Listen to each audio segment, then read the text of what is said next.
People are scarier than anything paranormal. This is a true story of something I experienced. It must have been over a decade by now. I was a kid at the time that my dad had bought this quaint house on the outskirts of a little town. It was a decently sized home with a big backyard overlooking the marshes and unused farmers' fields. And the only entrance to it was either through the house or across the large fields.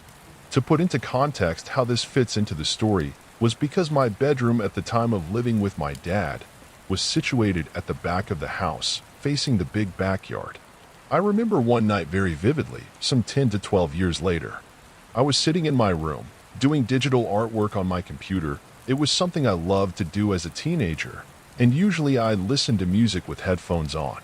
The way I was sitting had me facing semi-away from the big window in my room, the largest in the house.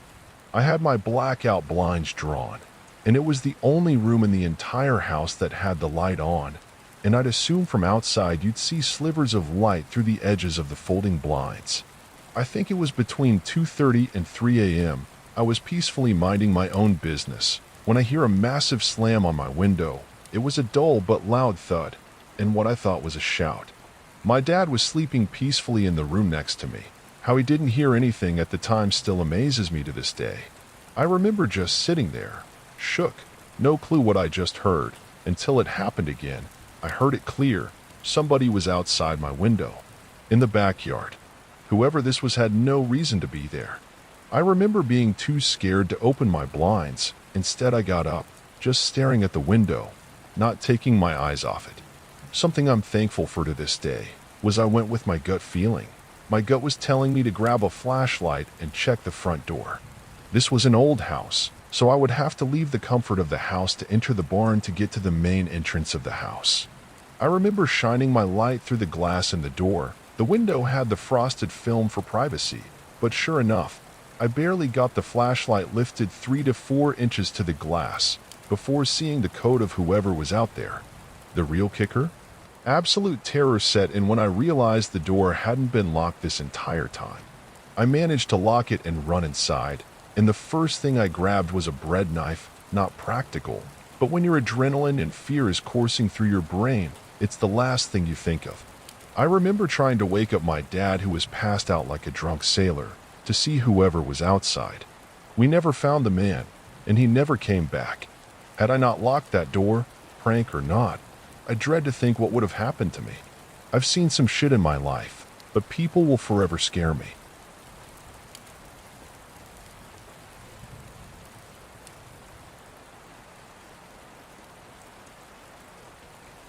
The dead guy's phone.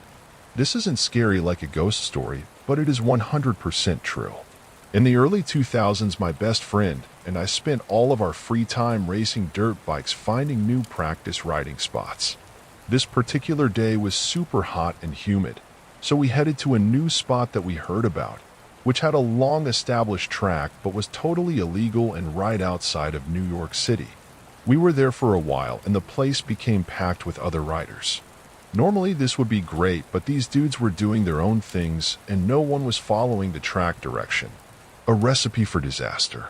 The entire time we were there, we keep hearing a cell phone ringing. Like that old Nokia ring, it would ring 3 to 4 times, stop, and a few minutes later start ringing again. At this point, things are getting pretty dangerous on that track. My friend winds up in a fast head-on crash with a quad. This, of course, quickly escalates into a full-on physical fight, so I step in and calm things down. The whole time that phone is ringing, only now it sounds very close. My friend is hurting and bleeding pretty bad now and will definitely need to go to the hospital. So I go over to collect his bike and scattered parts and pads from where he crashed. All the while that phone is ringing, but really close now. As I reach for his broken visor in the brush, I smell it. The unmistakable death smell. I'm thinking maybe a dead animal. Then I see the soles of dress shoes still connected to legs and black dress pants. That was enough. At that point, I knew where that ringing was coming from. I left everything right there but his mangled bike, and we quickly got out of there. Meanwhile, my friend is like, "You left all of my stuff there?" I'm like, "Bro, there's a dead guy in the bushes. If you want your shit, go get it yourself, I'll wait." He understood, and we wound up making a unanimous call to 911 to report it. A few days later, I read that the body that was recovered belonged to a mob guy and that his family reported him missing a few days prior. The article went on to say that that area was a notorious dumping ground for gangsters and malfeasance and was slated to soon be developed. Needless to say, we never went back.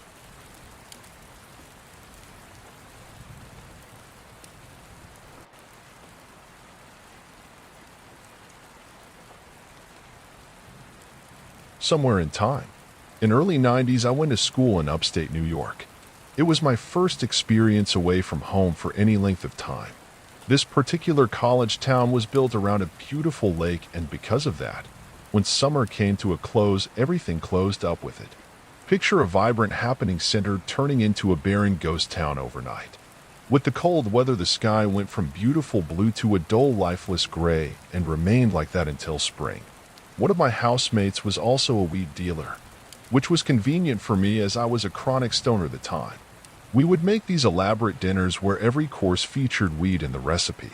The results were full bellies, stoned minds, and huge messes to clean up. Our dinners quickly became a thing that other people from other houses wanted to get in on. So we would have guests over, and the rule was they had clean up after the meal. Somehow they didn't mind, and ours quickly became the house that everyone wanted to hang at. One really dark, cold, and windy night, we had 4 to 5 female guests from another school. I had a girlfriend at the time, so I behaved, but the rest of my housemates hooked up and a good time was had by all. This was a weeknight, and when it came time to leave, their car wouldn't start. Naturally, they came knocking on my door as I was the only one with a car. It's around midnight now, and they live a good hour away, so I reluctantly agree to take them. My housemate James agrees to come with. There were no street lights, and it's dark and cold. Then it begins to snow. On a good day, we hardly knew where we were going around our own school. This is in a totally different area. It was a tense white-knuckle ride the whole time, but eventually we got there. The house where they lived was a converted estate with a long driveway and huge iron gates. As I turn into the driveway, the snow really starts coming down. We can see 2 dull red lights off in the distance. As we get closer, we see that it's not a car, but an elaborate stagecoach lumbering through the snow. As we go to overtake it on the road, we all look over and see that it's a huge black stagecoach being pulled by a team of black horses. The red lights we saw were lanterns on its sides. The driver is also dressed in black, sitting pinned straight and looking straight ahead. He doesn't even glance at us. It's like we aren't there. Everyone in the car saw this. We asked the girls if this was a thing where they lived.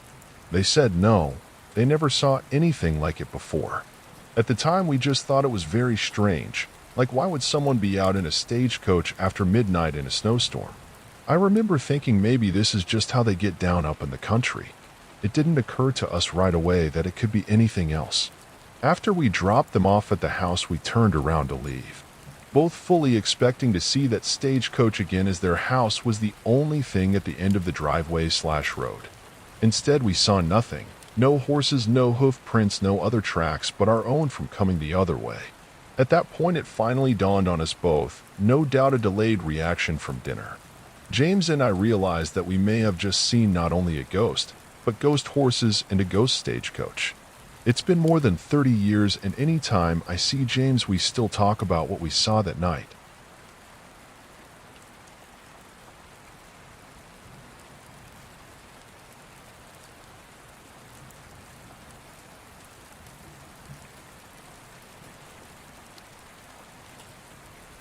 My killer clown experience. This story takes place around mid-2016, right in the heat of the whole killer clown trend. If trend is the right word there. A lot of people have stories from this time, and mine isn't as scary as others I have read, but I felt like sharing nonetheless. This was around fall break of 2016. My cousin and I were both in middle school, me in 8th, him in 7th, and I was staying over at his house one night during fall break. There were quite a few people in the house that night. Me, my cousin, his 10-year-old brother, his 3-year-old sister, 3-month-old baby brother, his dad, and his stepmom. Let me try and explain the layout of the house and yard. They lived in a rather large double-wide trailer that they bought and had out on a flattened part of a hill.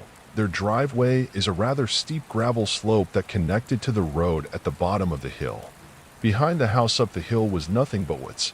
The nearest house was just slightly down the hill to the left closer to the road. That was our grandparents' house. With the layout set up, let me continue to the story. As I said, my cousin and I were the only ones still awake.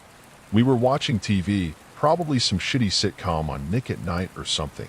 We kept hearing noises in the woods behind the house. We could see into the woods from the window in the living room where we were sitting, but we didn't pay much attention to it since it was kind of windy. Plus, my uncle had lots of motion lights outside the house. In the back facing the woods, the side door, close to the driveway on the opposite side of the house, and on the slightly elevated porch that overlooked the front yard and the road. So we weren't too worried about anyone or anything actually being outside, since anything out there would have triggered the lights. We had heard lots of stories and watched lots of YouTube videos about the whole killer clown thing. And to be honest, I didn't think it was real. I thought it was just prank videos. Something made up just to get clickbait views. Plus, we live in a small nothing town in northeast Tennessee where everyone and their dog owned some sort of firearm. That included my uncle, a retired veteran. So we were never afraid of anyone dressing up as a clown trying to jump out for a quick scare and a funny video reaction. So we were sitting on the couch watching the TV show, the only light being the TV and the dim light above the kitchen sink that was only a few feet behind the couch. Suddenly the back motion detector light came on. We did notice, but didn't think anything of it. The lights were set on 10-minute timers. If it detected one movement, it would stay on and would turn off after 10 minutes if no other movement was detected. After 10 minutes, they went back off, so we figured it was just an animal, which wasn't uncommon. After about 20 minutes, I went to the bathroom down the hall. I did my business and washed my hands. When I came back out, the motion light on the side of the house, by the side door that entered into the laundry room, came on and shone through the thin blinds that were on the door. I swore I heard what sounded like footsteps on the gravel outside. Then the doorknob started rattling quickly like someone was trying to open it. I ran into the living room and got back in my spot on the couch. Luckily, the blinds were shut, so whatever it was didn't see me. I knew my cousin heard the same thing I did because he was already up and halfway into his dad's room to wake him up. At that point, I saw the light from the front porch come on, so I got up to look out the window that looked out to the porch. By this point, my uncle had his pistol and flashlight and was out on the front porch looking for who or whatever it was. My cousin and I were behind him on the porch watching. He looked around with the flashlight when he saw it. There at the bottom of the hill, in the ditch by the road, was a clown. It was a crappy costume, one from probably Walmart or Spirit Halloween. It just looked at us and waved. My uncle fired a warning shot and the clown ran across the road and into the woods. My cousin and I didn't sleep anymore that night.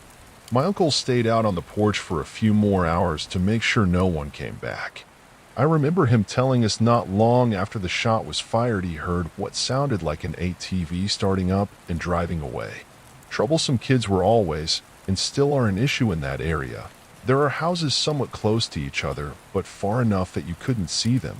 The only house we could see was our grandparents' house. I don't doubt it was just a high school kid playing a prank, just trying to scare whoever it was in the house. Years later, after reading some more experiences with these clowns, of people's lives actually being threatened, it still scares me to think of what he would have tried to do if he was able to get in the house.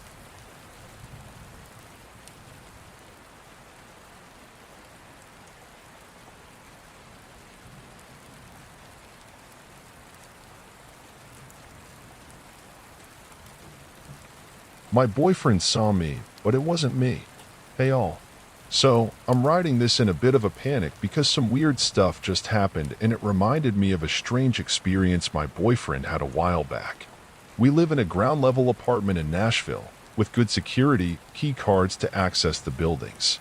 A while back, maybe like 6 months ago, my boyfriend called me around 2 p.m. on a weekday with a strange question. He asked me if I was standing outside our front door.